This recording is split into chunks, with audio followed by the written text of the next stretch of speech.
아저씨 잘 먹었습니다. 그래, 다음에 또 와라. 네 명의 아이들이 명랑하게 인사하고는 가게를 나섰습니다. 아이들이 앉았던 자리를 치우고 돌아서는데 한 아이가 가게 앞에 서 있었어요. 저는 대충 자리를 정리하고 아이에게 다가갔습니다. 10살 정도 되어 보이는 남자아이였어요. 아이는 제 질문에 쭈뼛거리며 대답을 못했습니다. 간혹 부끄러움을 많이 타는 아이들이 있어서 저는 친절하게 얘기했어요. 그럼 천천히 고르고 메뉴 결정되면 아저씨 불러줄래? 저는 일부러 아이가 신경 쓰지 않게 자리를 피해줬습니다. 안쪽에서 설거지를 하고 재료를 다듬었죠. 그 사이 아이는 눈앞에 펼쳐진 떡볶이와 순대, 튀김 등을 보며 입맛만 다시고 있었습니다. 그제야 저도 아이를 찬찬히 관찰하게 됐어요. 어딘지 모르게 옷차림이 남루했습니다. 10분이 넘도록 아이는 가게 앞에 가만히 서 있기만 했어요. 그러다 겨우 저를 부르더군요. 아저씨, 저 500원어치만 먹을 수 있어요? 놀이터에서 주웠는데 아무리 찾아도 동전이 더 안 나와서요. 그제야 아이의 옷 여기저기에 흙먼지가 묻은 게 보였습니다. 제 딴에는 동전을 찾겠다고 모래며 흙을 다 파헤치고 다닌 모양이에요. 뭐가 먹고 싶은데? 떡볶이요. 그래, 500원어치 줄 수 있어. 들어와서 먹을래? 우와, 정말요? 네. 아이는 제 허락이 떨어지자 금세 표정이 밝아져서는 가게 안으로 들어왔어요. 저는 일부러 그릇 가득 떡볶이를 담아서 아이가 있는 테이블에 내려놨습니다. 아이는 그걸 보고 두 눈이 휘둥그레졌어요. 500원어치가 이렇게 많아요? 첫 손님한테는 특별 서비스가 나가거든. 못 보던 얼굴인데 이사 왔니? 네, 며칠 전에 왔어요. 친구들이 여기 떡볶이집 맛있다고 해서 왔어요. 저 떡볶이 엄청 좋아하거든요. 그래, 많이 먹어. 오뎅 국물도 먹고. 네, 감사합니다. 아이는 씩씩하게 답하고는 허겁지겁 떡볶이를 먹었어요. 초반에 부끄러워하던 것과 달리 제가 말을 거니 대답도 곧잘했습니다. 배가 든든해지니 기분이 좋은지 이런저런 얘기를 먼저 꺼내기도 했어요. 아저씨 혼자 일하세요? 혼자 일해. 그럼 안 힘드세요? 힘들 때도 있지. 그러자 아이가 자신의 책가방에서 작은 메모장과 연필을 꺼냈습니다. 그러더니 거기에 무언가를 적어서 저에게 내밀며 이렇게 말하는 게 아니겠어요. 그럼 우리 엄마 여기 취직시켜주세요. 우리 엄마 예쁘고 똑똑하고 요리도 잘해요. 진짜예요. 아이는 자신의 엄마 이야기를 하면서 눈을 빛냈어요. 그 모습이 귀엽기도 하고 당장 거절하기도 보여서 고민해보겠다고 답했습니다. 그 사이 떡볶이 한 그릇을 싹싹 비운 아이는 이제 가보겠다며 씩씩하게 자리에서 일어났어요. 잘 먹었습니다. 감사합니다. 힘차게 대답하고 멀어지는 아이의 뒷모습을 보다가 아이가 준 쪽지를 펼쳐보았습니다. 삐뚤빼뚤한 글씨로 핸드폰 번호가 적혀 있었어요. 그때만 해도 몰랐습니다. 그 전화번호가 제 인생의 어떤 기적 같은 순간을 선사할지 말이죠. 긴 이야기를 어디서부터 풀어야 할지 모르겠습니다. 일단 제가 어쩌다 떡볶이집을 운영하게 됐는지부터 말씀드려야겠네요. 이곳은 원래 아내가 운영하던 곳이었습니다. 아내와 저는 대학 시절부터 사귀었어요. 어찌 보면 서로가 서로의 첫 연애 상대인 셈이죠. 제가 군대를 다녀온 동안에도 아내가 어학연수를 다녀온 동안에도 저희는 서로에 대한 사랑을 지켜나갔습니다. 오래 사귀면 서로에 대한 마음이 시들해진다는데 아내와 저는 정반대였어요. 그러니 주변에서도 천생연분이라고 칭찬이 자자했죠. 둘이 워낙 오래 사귀다 보니 양가에도 일찌감치 드나들게 됐습니다. 저희 부모님은 살가운 아내를 무척 예뻐하셨어요. 아들만 둘이라 딸 하나 있으면 소원이 없겠다 싶었는데 은주 네 덕분에 내 소원을 푸는구나. 저도 어머님이랑 이렇게 친하게 지내는 게 로망이었어요. 저희 같이 쇼핑도 하고 맛있는 것도 먹으러 다녀요. 아유, 그래, 그러자꾸나. 다행히 장인어른 장모님도 저를 마음에 들어 하셨습니다. 그러다 보니 결혼 과정도 순탄했어요. 흔히 말하는 혼수 갈등 같은 것도 없었죠. 양가 어르신 모두 저와 아내를 믿고 모든 걸 위임하신 덕분이었습니다. 그렇게 아내와 10년 연애하고 결혼했는데 신혼생활은 또 달랐어요. 아내와 함께 산다는 게 참 설레고 행복했습니다. 여보, 오늘 저녁은 뭐 먹고 싶어? 보쌈? 오케이, 내가 가면서 장 볼게. 막걸리도 한 병 살까? 좋지. 자기 혼자 장 보면 힘드니까 같이 가자. 퇴근하고 바로 연락할게. 그렇게 퇴근하고 아내와 마트에서 장을 보고 맛있는 음식을 해먹고 하루 일과를 공유하며 잠드는 하루가 저에게는 참 소중했습니다. 그렇게 반년쯤 신혼생활을 즐기고 나니 아내가 먼저 아이 이야기를 꺼냈어요. 우리 슬슬 아이를 갖는 게 어떨까? 당신 요즘 일이 많이 바쁘다며. 괜찮겠어? 괜찮아. 난 적어도 둘은 낳고 싶거든. 내가 외동으로 자라서 그런가? 혼자는 너무 외로울 것 같아. 그래, 나는 당신 뜻을 따를게. 아내는 힘이 닿는다면 셋도 낳고 싶다고 했어요. 원래도 아이를 무척 좋아하던 아내라 이해할 수 있었습니다. 저 역시 기왕이면 집이 북적북적한 게 좋다고 생각했어요. 그날부터 저와 아내는 아이를 갖기 위해 노력했습니다. 그런데 좀처럼 임신이 되지 않았어요. 한 반년을 그렇게 보내고 나니 아내가 난임센터에 가보자고 하더군요. 그리고 그곳에서 충격적인 이야기를 들었습니다. 남편분은 괜찮으신데 아내분이 다낭성 난소 증후군이 있네요. 자궁 내막도 좀 얇고요. 아내의 경우 다낭성 난소 증후군이 있어서 배란 자체가 잘 일어나지 않았어요. 자궁 내막이 얇아서 착상도 어려웠습니다. 의사 말로는 복합 난임 상태라고 하더군요. 당연히 아내는 그 말을 듣고 충격을 받았습니다. 저는 상심한 아내를 달랬어요. 방법이 없는 게 아니잖아. 당신이 원하면 뭐든 해보자. 그 후 저희 부부는 인공수정을 시도했지만 실패했어요. 결국 아내는 직장을 그만뒀고 그 후 시험관 시술에 매달리게 되었습니다. 하지만 어렵게 배아를 이식해도 착상에 실패하거나 자연유산이 되고 말았어요. 매번 희망을 품고 기다리다가 무너지는 일이 반복되었죠. 무엇보다 아내의 건강이 지나치게 나빠졌어요. 반복된 호르몬 투여로 고혈압에 우울증까지 생겼으니까요. 결국 제가 먼저 그만하자고 말했습니다. 여보, 나는 아직 생기지 않는 아이보다 지금 내 옆에 있는 당신이 더 소중해. 당신이 힘들어하는 걸 더는 보고 싶지 않아. 우리 그만하자. 제 말에 아내는 눈물을 쏟았습니다. 아내 역시 어렴풋이 짐작하고 있었다고 해요. 이번이 마지막 시술이었음을 말이죠.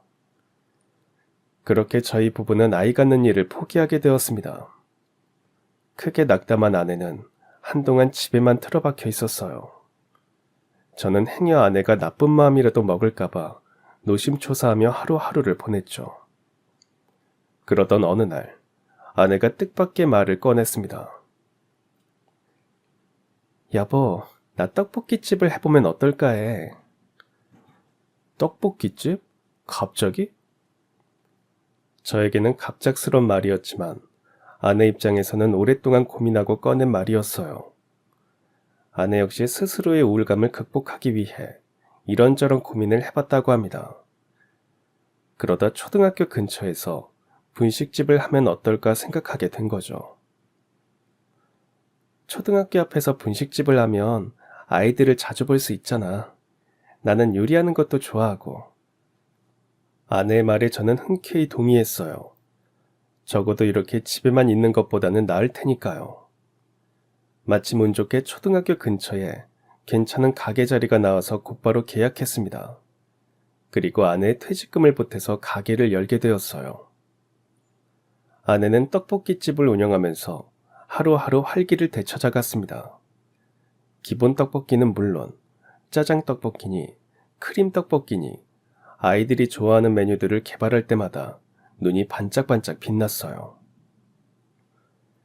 요즘에는 마라탕이 유행이라는데 마라떡볶이는 어떨까? 너무 자극적이겠지? 고학년 애들은 괜찮지 않을까? 근처에 중학교도 있다며. 그런가? 그래도 애들한테는 괜찮은 것만 먹이고 싶어서. 아내는 메뉴 하나를 개발할 때도 이게 괜찮을지 아닐지 꼼꼼하게 따져보고 만들었어요. 그렇게 떡볶이집 운영에 몰두하면서 활력을 되찾은 아내를 보면서 저는 안심했습니다. 그런 날이 반복되니 이렇게 둘이 소소하게 살아가는 것도 나쁘지 않겠다 싶었어요. 양가에서도 손주를 볼 수 없다는 사실에 아쉬워하셨지만 너네 둘이 행복하게 잘 살면 그걸로 됐다고 말씀해 주셨죠. 하지만 하늘도 무심하시지 또다시 청천벽력 같은 소식이 저희 부부에게 날아들고 말았습니다. 요즘 왜 이렇게 아랫배가 묵직하지? 어느 날부터인가 아내는 아랫배가 자주 묵직하다고 말했어요. 소화가 안 되거나 위가 더부룩한 느낌은 아니라고 했습니다. 그러다 산부인과 정기 검진에서 그 원인을 알게 됐어요. 자궁 내막이 많이 두꺼워졌네요. 혹 같은 것도 보이고요. 큰 병원에 가보셔야 할 것 같아요. 그 말을 듣는데 심장이 철렁 내려앉았습니다. 아내에게는 별거 아닐 거라고 했지만 저 역시 불안감을 숨길 수 없었어요. 결과는 충격적이었습니다. 안타깝지만 자궁암 3기 혹은 4기로 보이네요. 곧바로 수술에 들어가야 할 것 같습니다. 한시가 급했기에 저와 아내는 얼른 수술 날짜를 잡았습니다. 자궁 절제 수술을 받았지만 이미 주변 림프절로 암세포가 전이된 상태라 항암 치료를 받아야 했어요. 저는 지난 날을 떠올리며 하루하루를 후회로 보냈습니다. 아이를 갖기 위해 무리하다가 일이 이 지경까지 온 것 같았거든요. 내가 좀 더 빨리 그만두자고 할 걸. 아니야, 욕심을 부린 건 나잖아. 괜히 당신이 자책할 필요 없어. 그렇게 자책하고 후회하는 저를 오히려 아픈 아내가 달랬습니다. 그제야 뒤늦게 후회하는 게 무슨 소용인가 싶더군요. 그때부터 아내를 살리는 일에만 집중했습니다. 항암 치료를 받기 시작하면서 아내는 눈에 띄게 야위어 갔어요. 머리카락도 매일 한 뭉텅이씩 빠졌습니다. 결국 머리를 다 밀 수밖에 없었어요. 와, 이제 누가 봐도 영락없는 환자네. 거울에 비친 자신의 모습을 보면서 아내가 기운 없이 말했어요. 저는 그런 아내를 꼭 안아줬습니다. 아니야, 내 눈에는 여전히 세상에서 제일 예쁜데. 우리 여보는 말을 어쩜 이리 예쁘게 할까? 아내는 제 말에 배시시 웃어 보였어요. 저는 다니던 직장도 그만두고 아내의 간병 생활에 올인했습니다. 하지만 아내의 상태는 하루가 다르게 나빠졌어요. 앉아있거나 말을 하는 것도 점차 힘들어졌죠. 밤새 통증 때문에 끙끙 앓는 일도 잦아졌습니다. 여보, 다리가 너무 저려. 아파서 잘 수가 없어. 그렇게 신음하는 아내를 보며 저는 다리를 주물러주는 일밖에 할 수 없었습니다. 마음 같아서는 그 고통을 나누고 싶은데 그저 지켜볼 수밖에 없으니 가슴이 찢어지는 듯 했습니다. 아내는 깨어있을 때보다 진통제를 맞고 잠들어 있는 시간이 점차 길어졌어요. 그러더니 하루는 제 손을 잡고 이렇게 말하더군요. 여보, 미안해. 당신만 혼자 두고 가게 돼서. 아이를 낳았다면 이렇게까지 당신이 눈에 밟히지는 않았을 텐데. 그게 무슨 소리야. 태어나지도 않은 아이보다 당신이 훨씬 더 소중하다고 몇 번을 말해. 속상한 마음에 울컥해서 그렇게 답했더니 아내는 힘없이 웃었습니다. 여보, 난 당신이 혼자 외롭게 사는 건 바라지 않아. 그러니까 괜찮은 사람 만나면 꽉 붙잡아. 그런 말 하지 마. 당신이 계속 곁에 있으면 되잖아. 나도 그러고 싶은데 아무래도 힘들 것 같아. 아니야, 왜 힘들어? 내가 옆에 있는데 왜 힘들어? 울지 마. 당신 울면 내가 속상해. 아내는 펑펑 우는 저를 달래주었습니다. 그로부터 며칠 뒤, 아내는 결국 제 곁을 떠나고 말았습니다. 너무 오래 아파하지 마. 알았지? 당신이랑 함께 있어서 난 정말 행복했어. 그게 아내가 남긴 마지막 유언이었어요. 그 후 무슨 정신으로 장례를 치렀는지 지금도 기억이 나지 않습니다. 장례식 내내 넋이 나가 있다가 집에 돌아와서야 펑펑 울었던 것 같아요. 아내가 떠난 빈자리는 너무도 컸습니다. 영혼의 절반이 어딘가로 사라진 느낌이었어요. 한 달은 아무것도 하지 않고 시간을 보냈습니다. 그저 죽지 않을 만큼만 먹고 계속 잠만 잔 것 같아요. 그렇게 한 달을 보내고 나니 이렇게 살면 안 되겠다 싶더군요. 그 사이 아내가 몇 번이나 꿈에 나와서 저에게 잔소리를 늘어놓기도 했고요. 그 사이 전에 다니던 회사에서도 연락이 왔습니다. 고맙게도 다시 들어올 수 있도록 배려해준다는 말이었어요. 아내를 간병하느라 반년 동안 비운 시간을 휴직 기간으로 처리해주겠다고 했습니다. 정말 감사한 제안이었지만 저는 정중히 거절했습니다. 눈에 밟히는 게 있었기 때문이죠. 바로 아내가 운영하던 떡볶이집이었습니다. 저는 일부러 떡볶이집을 정리하지 않았어요. 아내가 투병 생활을 마치고 돌아올 거라고 굳게 믿었기 때문이죠. 회사로 돌아간다면 이 떡볶이집을 정리해야 했습니다. 하지만 아내의 추억이 서린 가게를 도저히 처분할 수 없었어요. 저는 결국 회사의 제안을 거절하고 아내의 뒤를 이어 분식집을 운영하기로 마음먹었습니다. 다행히 아내가 레시피를 자세히 남겨둔 덕에 큰 무리 없이 가게를 이어서 운영할 수 있었어요.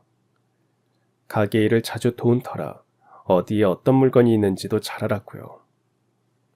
물론 그렇다고 해도 아내의 손맛을 따라갈 수는 없었습니다. 그래서 전보다 손님이 많이 줄었지만 저 하나 먹고 살기에는 큰 지장이 없었어요. 간혹 돈이 부족할 때는 외주 형식으로 본업과 관련된 일을 받아서 생활비를 메웠습니다. 그렇게 몇 년 지나니 부모님께서 넌지시 재혼 이야기를 꺼내셨어요. 승우야, 너 언제까지 그러고 살 거니?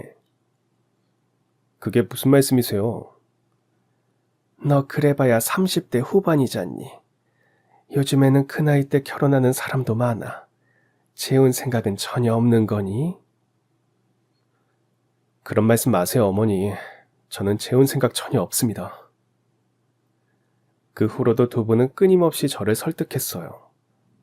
나중에는 그 떡볶이집이라도 정리하라고 성하셨죠. 멀쩡한 깃을 놔두고 왜 그런 일을 하고 있어? 저는 떡볶이집 하는 게 좋아요.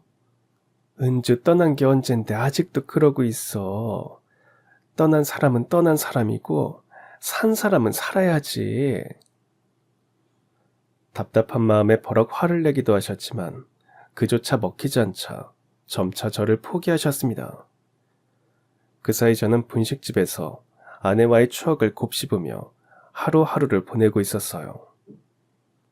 그러던 어느 날 그 꼬마 손님을 만난 겁니다. 저는 아이가 주고 간 쪽지를 물끄러미 바라봤어요. 평소라면 가볍게 무시하고 넘겼을 겁니다. 인력을 추가로 고용할 여건도 안 됐고요. 그럭저럭 분식집을 꾸려가고는 있었지만 제 인건비를 빼면 남는 게 없었거든요. 그조차 제가 회사에서 원래 받던 월급에 비하면 턱없이 부족했고요. 하지만 아이의 남루한 행색이 자꾸 눈에 밟혔습니다. 떡볶이 사 먹을 돈조차 없다는 것도 마음에 걸렸고 아이 엄마가 일자리를 찾고 있다는 것도 마음에 걸렸어요. 저는 고심하다가 아이가 남긴 핸드폰 번호로 전화를 걸었습니다. 통화 연결음이 한참 몰린 끝에 상대가 전화를 받았어요. 여자의 목소리는 어딘가 지친 여자의 목소리였습니다. 막상 상대의 목소리를 들으니 뭐라고 말을 해야 할지 말문이 막혔어요. 네, 저는 분식집 사장인데요. 아드님이 연락처를 주고 가서요. 아무리 머리를 굴려도 그 이상의 답변은 나오지 않았습니다. 다행히 상대도 아이에게 얘기를 들었는지 목소리가 금세 풀렸어요. 현우한테 얘기 들었어요. 죄송합니다. 저희 아이가 실례를 범했네요.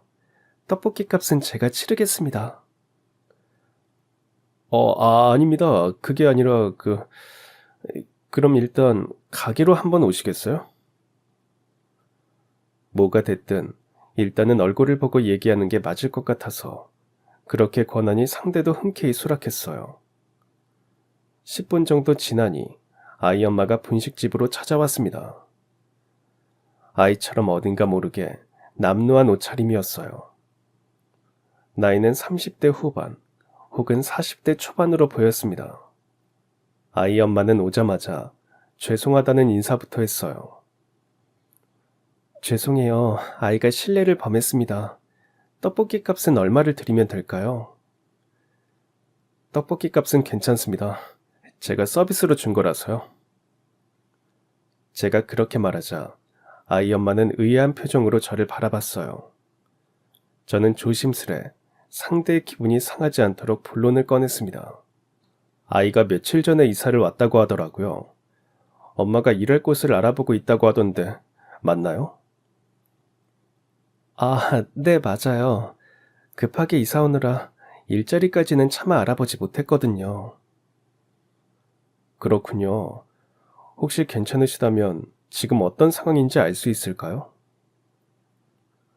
제 물음에 아이 엄마는 잠시 고민하는 듯 했어요. 처음 본 낯선 사람에게 자신의 사정을 구구절절 다 얘기해도 될지 고민하는 눈치였죠. 어려우시면 말씀 안 하셔도 괜찮습니다. 저는 얼른 말했습니다. 그러자 아이 엄마가 고개를 저었어요. 아니에요. 뭐 크게 숨길 일도 아니고. 실은 남편과 이혼하고 여기로 이사 오게 됐어요. 원래 살던 동네랑 확 멀어져서 모든 걸 다시 시작해야 하는 상황이에요. 주변 도움도 받기 어렵고요. 무슨 사정이 있는지는 모르지만 연고도 없는 낯선 동네로 이사 온 듯 했어요. 그렇다 보니 일자리를 알아보는데도 어려움을 겪는 듯 했습니다. 저는 고민하다가 조심스레 얘기를 꺼냈어요. 그럼 제대로 된 일자리를 찾으실 때까지 여기서 일해보시겠어요? 여기서요? 네, 뭐 대단한 일은 아니고 재료 손질이나 홀 정리만 좀 도와주셨으면 합니다. 뜻밖의 제안에 아이 엄마는 두 눈이 둥그레져서 저를 바라봤어요. 정말 그래도 될까요? 그럼요. 근무 시간이 그리 길지 않아서 많이는 못 드리겠지만 그래도 아예 없는 것보다는 나을 겁니다. 그럼요, 당연하죠. 감사합니다. 정말 감사합니다, 사장님. 아이 엄마는 숨통이 트인 듯 안도의 한숨을 내쉬며 감사 인사를 전했어요.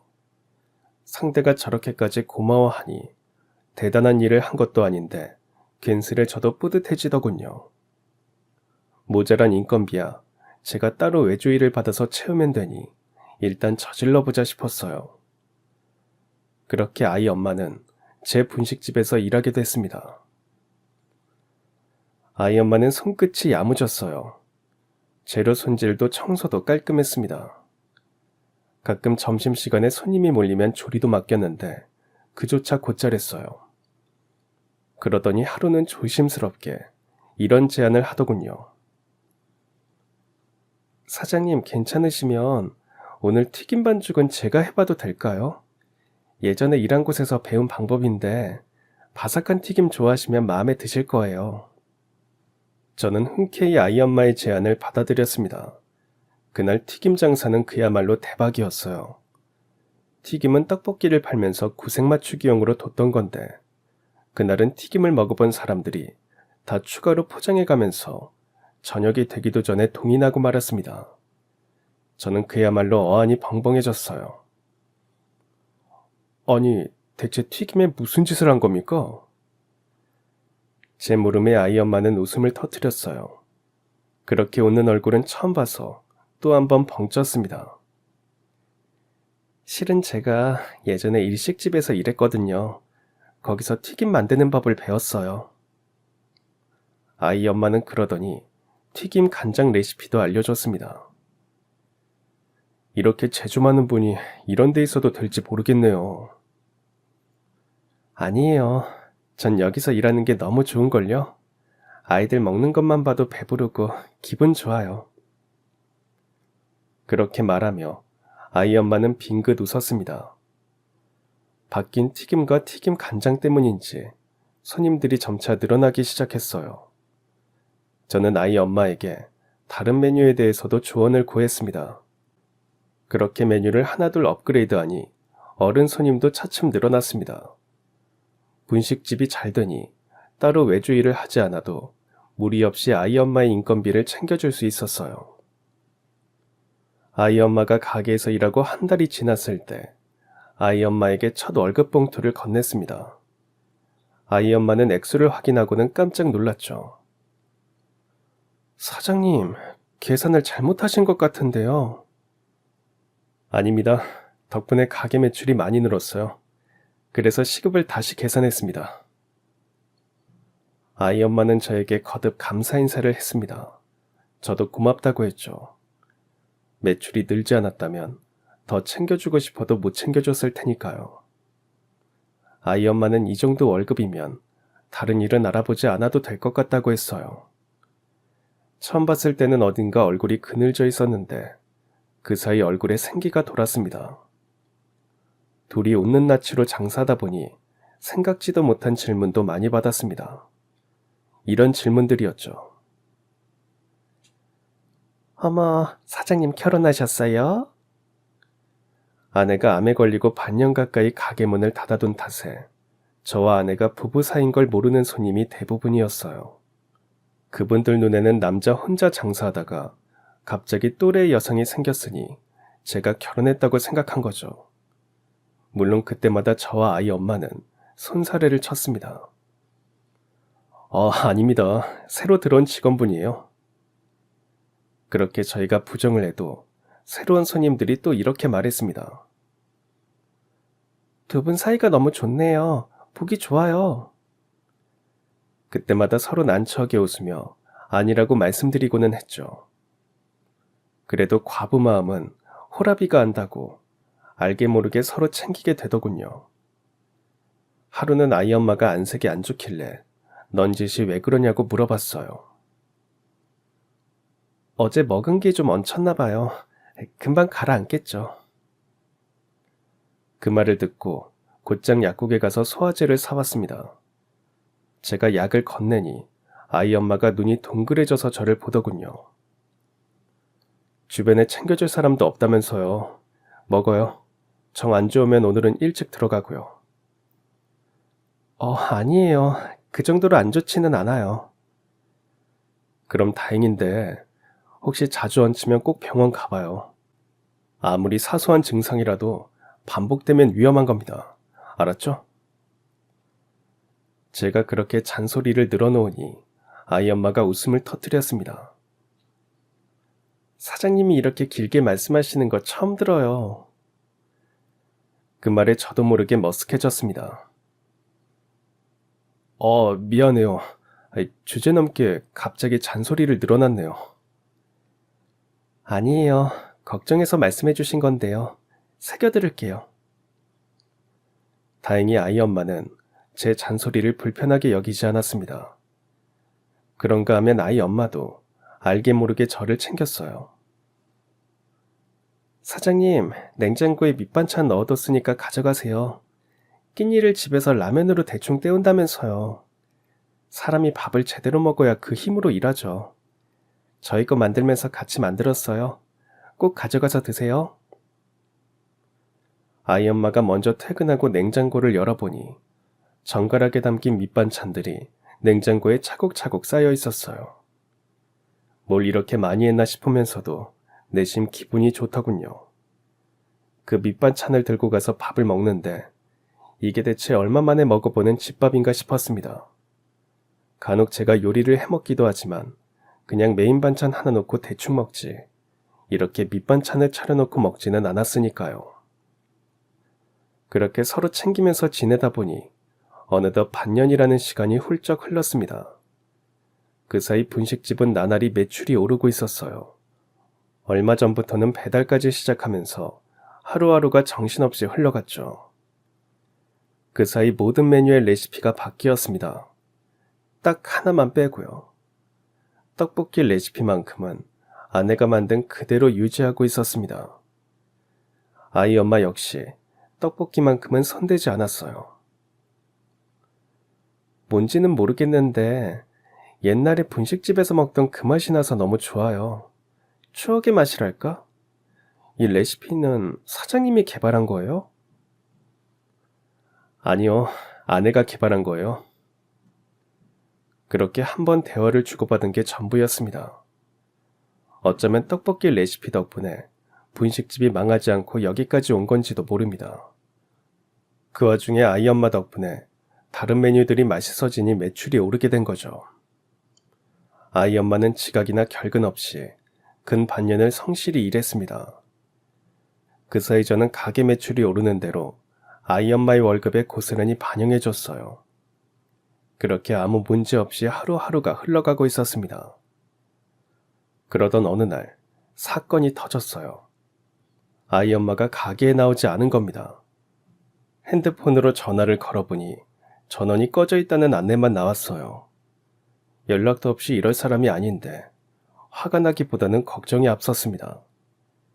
혼자 바쁘게 장사를 하면서도 틈틈이 연락을 시도했지만 그날 내내 연락이 닿지 않았어요. 집이라도 알면 찾아가 볼 텐데 제가 아는 거라고는 핸드폰 번호가 전부였습니다. 걱정되는 마음에 밤잠까지 설치고 다음날 가게를 나가니 아이 엄마가 먼저 와서 기다리고 있더군요.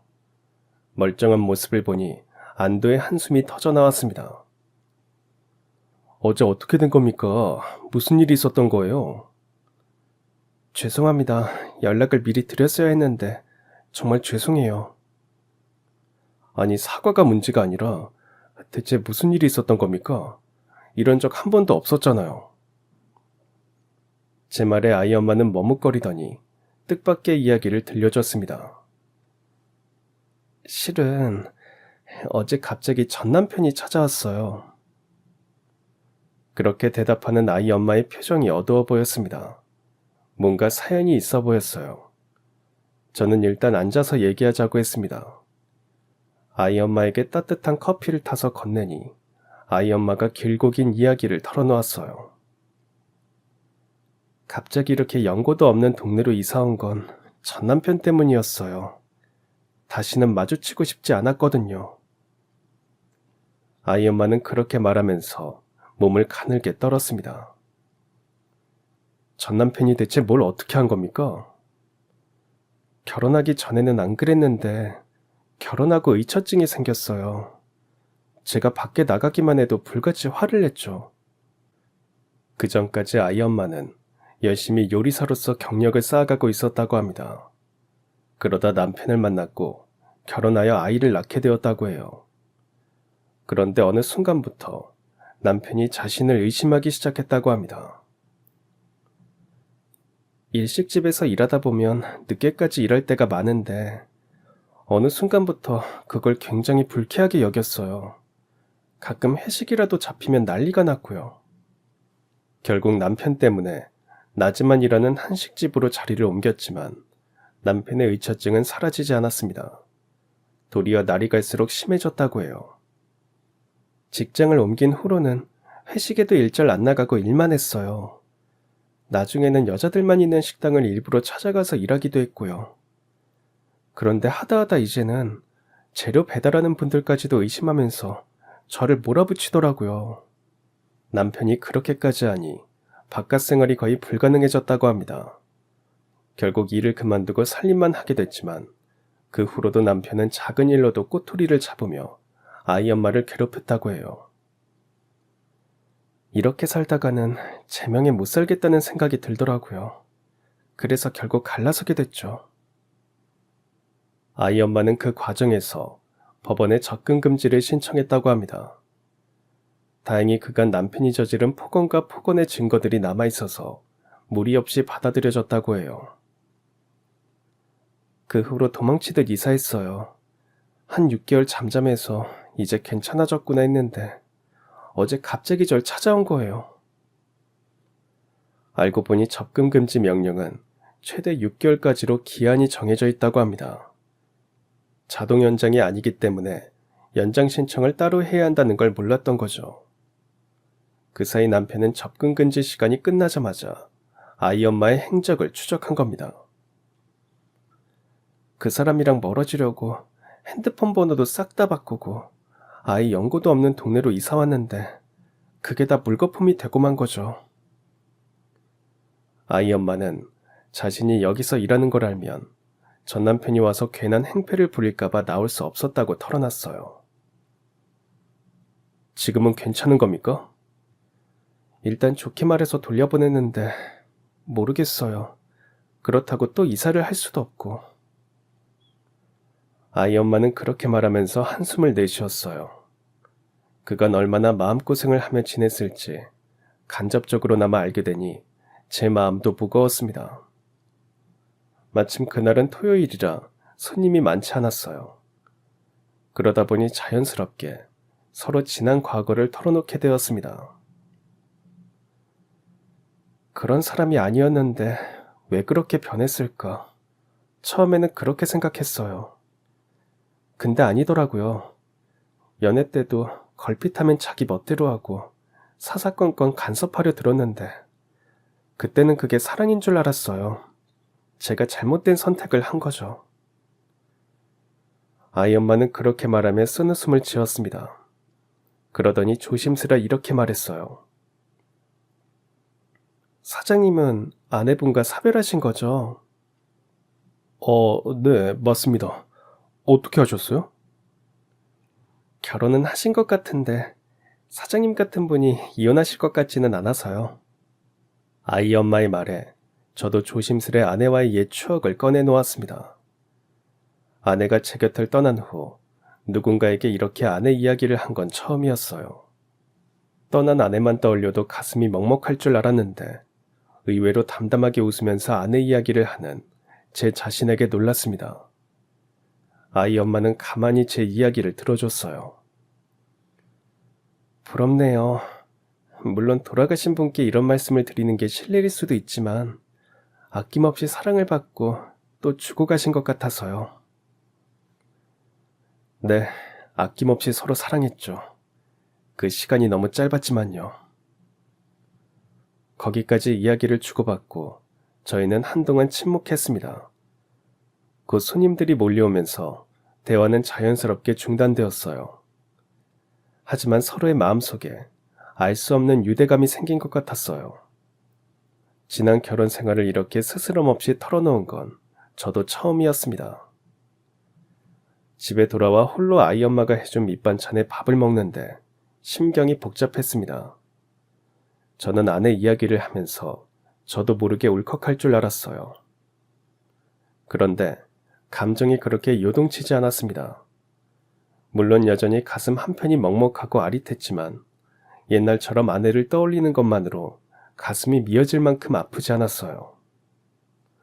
시간이 약이라더니 정말 그런 건가? 씁쓸하면서도 기분이 묘했습니다. 저는 거실 한편에 걸려있는 아내와의 결혼 사진을 바라봤어요. 겐슬의 아내에게 미안한 마음이 들었습니다. 내가 벌써 당신을 잊은 건가? 내 사랑이 고작 이 정도였나? 물론 제가 이렇게 말하면 아내는 단호하게 말했을 겁니다. 그게 무슨 소리냐고. 내가 언제 이렇게 축 처져서 지내라고 했냐고. 얼른 훌훌 털고 일어나서 이만 행복해지라고 말입니다. 겐슬에 그걸 죄스러워하는 건 저 자신이었어요. 그날 이후 아이 엄마 저 사이에 묘한 변화가 생겼습니다. 서로를 대하는 건 전과 같았지만 보다 깊이 있는 대화를 서로 주고받게 됐어요. 아이 아빠는 그날 이후 다시 안 찾아왔어요? 네, 이상하게 그날 이후로는 또 소식이 없네요. 그래도 이상한 낌새가 느껴지면 언제든 얘기해요. 접근 금지 신청은 다시 한 거예요? 하려고 했는데 막상 한번 얼굴 보고는 다시 안 오니까 또 해야 할까 싶네요. 그래도 모르니 변호사한테 상담을 한번 받아보세요. 아니면 제가 알아봐 드릴까요? 아니에요. 사장님께 그런 폐를 끼칠 수는 없죠. 제가 알아볼게요. 그날 이후 며칠은 잠잠하게 또 이상하리만 채 조용히 지나갔어요. 아이 엄마는 안심하는 눈치였죠. 하지만 저는 왠지 모르게 찝찝한 느낌을 지울 수 없었습니다. 아니나 다를까 며칠 뒤 또다시 아이 엄마가 무단결근을 했어요. 그제야 뒤늦은 후회를 했습니다. 이럴 줄 알았으면 주소라도 미리 알아둘 걸. 대체 무슨 일이 생겼는지 알 수 없으니 답답함에 속만 끓이고 있었습니다. 바로 그때였어요. 초조하게 가게 앞에서 서성이고 있는데 멀리서 아이가 울면서 달려왔어요. 그 모습을 보니 저도 모르게 심장이 철렁 내려앉았습니다. 저는 얼른 아이에게 달려갔어요. 왜 그래? 무슨 일이니? 아빠가 갑자기 찾아왔어요. 엄마가 얼른 도망가라고 그래서 나왔는데 우리 엄마 어떡해요? 역시 불길한 예감은 그대로 현실이 되었습니다. 그간 잠잠하던 아이 아빠가 불시에 또 집에 들이닥친 겁니다. 게다가 이번에는 상황이 심상치 않아 보였어요. 저는 아이를 따라서 헐레벌떡 집으로 향했습니다. 가까이 다가가니 안에서 아이 엄마의 비명소리가 들렸어요. 그 순간 저도 모르게 이성의 끈이 뚝 끊어졌습니다.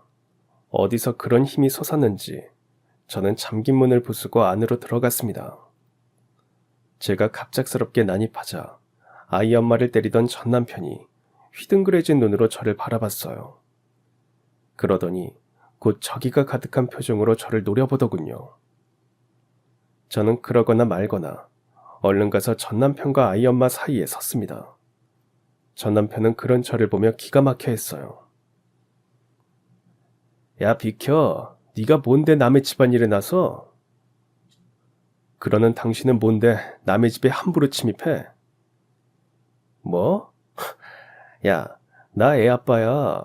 2년 남편이라고. 갈라선 지가 언젠데 남편 운운하고 있어. 당장 나가지 않으면 주거 침입으로 신고할 줄 알아. 굴러온 돌이 박힌 돌 빼낸다더니. 그러는 너는 뭔데? 전혀 새 남편이라도 되냐? 그렇게 묻는데 순간 저도 모르게 말문이 턱 막혔어요. 그러자 전 남편이 저를 비웃었습니다. 봐봐, 너도 아무것도 아니잖아. 상관하지 말고 꺼져. 괜히 피바람 불기 전에. 전 남편은 당장이라도 저에게 달려들 기세로 으르렁거렸습니다. 그러자 아이 엄마가 흠칫 놀라서 말했어요. 사장님 가세요. 전 괜찮아요. 아닙니다. 어떻게 그냥 갑니까? 아유, 이년놈들이 진짜. 니들 지금 뭐하냐, 어? 전 남편은 그 모습에 흥분하기 시작했어요. 흉기가 될 만한 걸 찾으려 하기에 저는 한 발 앞서 전 남편을 제지했습니다. 당연히 전 남편은 길길이 날뛰었죠. 자칫하면 일이 커질 것 같은 바로 그 순간이었어요. 타이밍 좋게 신고를 받고 경찰이 출동했습니다. 안에 들어가면서 아이에게 신고를 부탁했는데 다행히 침착하게 잘 대응한 것 같았어요. 경찰은 저와 전 남편을 떨어뜨렸습니다.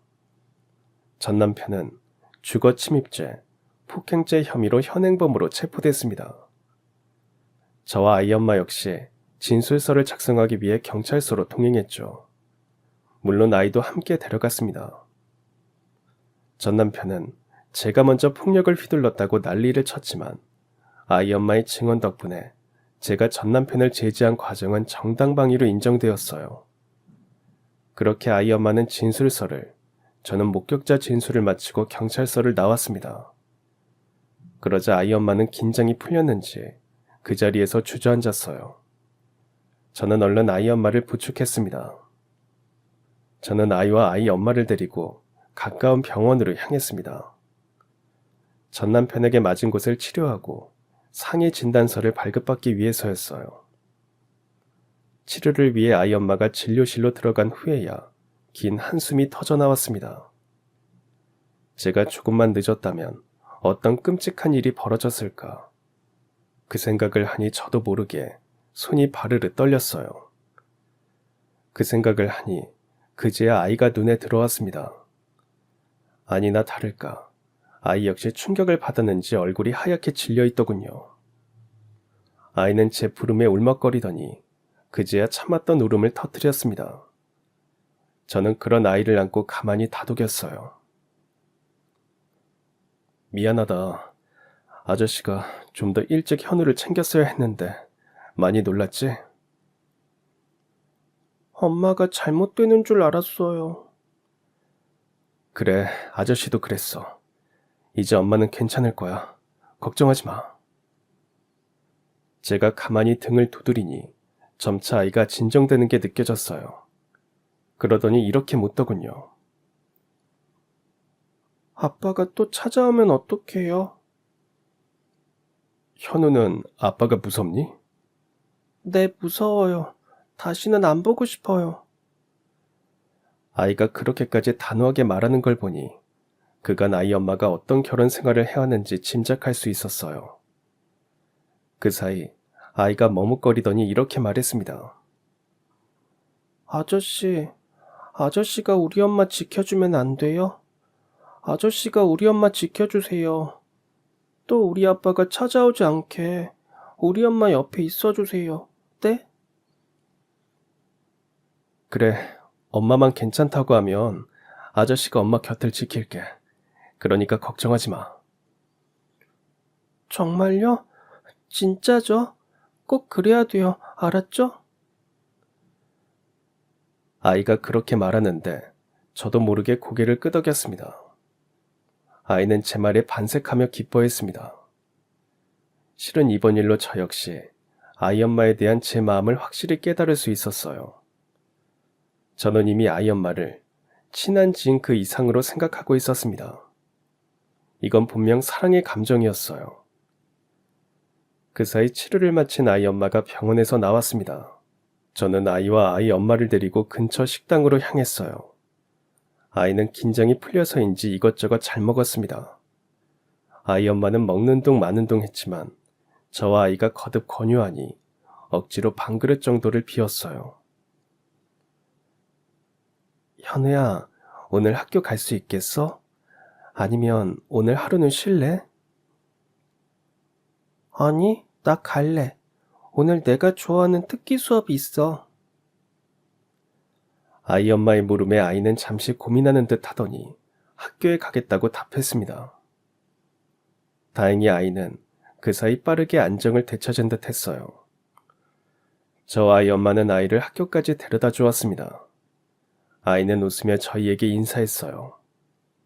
그러더니 저에게 와서 제 귀에 대고 이렇게 말하는 게 아니겠어요.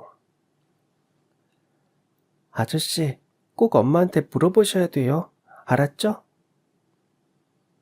알고 보니 제가 아이 엄마에게 말할 시간을 주려고 제 딴에는 배려를 해준 것이었어요. 고작 10살밖에 안 됐는데 어쩌면 저렇게 어른스러울 수 있는지 고마우면서도 한편으로는 짠했습니다. 너무 빨리 어른스러워진 것 같아서요. 저는 아이 엄마와 학교 근처 벤치에 앉아서 잠깐 쉬어가기로 했습니다. 앞으로 어떻게 할지 모르니 아이 엄마도 이번에는 단호하게 대처하겠다고 말했어요. 사장님 조언대로 그 사이 변호사 상담을 받았어요. 아이 아빠가 계속 이렇게 말없이 찾아오면 접근 금지 명령은 물론 친권 박탈도 검토할 수 있다고 하더라고요. 그런데 이렇게 폭력까지 휘둘렀으니 이번에야말로 확실히 정리하려고요. 그러면서 아이 엄마는 가늘게 몸을 떨었습니다. 그 모습을 보니 마음이 아팠어요. 저는 조심스럽게 물었습니다. 혼자 있어도 괜찮겠어요? 어쩔 수 없죠. 저야 뭐 어떻게 돼도 상관없지만 현우가 걱정이죠. 접근 금지 명령을 신청한다고 해도 언제 떨어질지 모르니까요. 왜 지수 씨가 어떻게 되든 상관없어요. 지수 씨가 잘못되면 현우가 얼마나 속상해하겠어요. 그 말에 저도 모르게 감정적으로 답하니 아이 엄마가 동그래진 눈으로 저를 바라봤습니다. 저는 내친 김에 제 속내까지 모조리 털어놓았어요. 현우만이 아니라 저도 속상합니다. 지수 씨가 이렇게 다친 것만으로도 마음이 아파요. 사장님, 제가 워낙 둔해서 여태 몰랐는데 이번 일로 지수 씨에 대한 마음을 확실히 깨달았습니다. 저 지수 씨 좋아해요. 지수 씨가 아프지 않고 다치지 않고 행복했으면 좋겠습니다. 진심으로요. 제 고백에 아이 엄마는 놀란 듯 저를 바라봤어요. 그러더니 곧 눈가에 눈물이 가득 고였습니다. 예상치 못한 아이 엄마의 반응에 이번에는 제가 당황했어요. 그 사이 아이 엄마가 환하게 웃으며 이렇게 말하더군요. 저는 진짜 깨달았는데요. 제 마음을. 다만 사장님 마음에 틈이 안 보여서 티를 내지 못하고 있었어요. 놀랍게도 아이 엄마 역시 저와 같은 마음이었어요. 늦었지만 서로의 마음을 확인했고 아이의 허락까지 받았으니 그 후로는 모든 게 자연스럽게 흘러갔습니다. 전 남편이 언제 또 찾아와 행패를 부릴지 모르니 아이 엄마와 아이는 저희 집으로 들어왔어요. 그 사이 아이 엄마는 전 남편을 폭행죄, 주거침입죄 혐의로 고소했고 접근 금지 명령과 친권 박탈을 동시에 신청했습니다. 전 남편과의 일이 어느 정도 마무리된 후 저희 둘은 조촐하게 결혼식을 올렸어요. 사실 결혼식이랄 것도 없었습니다. 한식당에서 양가 부모님과 친지들을 모시고 간단하게 식사를 대접했으니까요. 제가 영영 혼자 살 거라고 생각한 저희 부모님은 크게 기뻐하셨습니다. 아이 엄마 쪽 집안에서도 무척 좋아했어요. 그렇게 양가의 축복 속에 식을 올렸습니다. 그렇게 결혼하고 벌써 1년이 훌쩍 흘렀네요. 그 사이 분식집은 분점까지 내면서 아이 엄마, 아니 아내와 저는 바쁘게 살고 있습니다. 아이도 무탈하게 쑥쑥 크고 있어요. 얼마 전에는 제게 뜻밖의 고백도 했습니다. 아빠, 내가 비밀 하나 말해줄까? 비밀? 무슨 비밀? 아이는 뜸을 들이더니 정말 깜짝 놀랄 만한 고백을 했습니다. 실은 내가 아빠를 찍었어. 그게 무슨 말이야? 옛날 아빠가 자꾸 우리 엄마를 괴롭히고 못살게 구니까 우리 엄마를 지켜줄 흑기사가 필요하다고 생각했거든. 나는 아직 어리고 힘이 없으니까. 근데 아빠가 내 눈에 딱 들어온 거야. 그래서 아빠한테 우리 엄마 연락처를 준 거지. 이거 엄마한테는 비밀이다. 알았지? 사나이끼리의 비밀이야. 그렇게 말하며 아이가 눈까지 찡긋하는데 저도 모르게 웃음이 터졌습니다. 그런 큰 그림이 있었다니 저나 아내나 꿈도 못 꾼 일이었어요. 저나 아내나 많은 우여곡절이 있었습니다만 이제 함께 미래를 그리며 행복한 나날을 보내고 있습니다. 이 행복이 부디 사연을 듣는 분들께도 전해졌으면 좋겠네요. 제 이야기는 이걸로 마치겠습니다. 감사합니다. 그럼 지금까지 사연 들어주셔서 감사합니다. 사연이 재밌으셨다면 구독과 좋아요 부탁드려요. 감사합니다. 안녕히 계세요.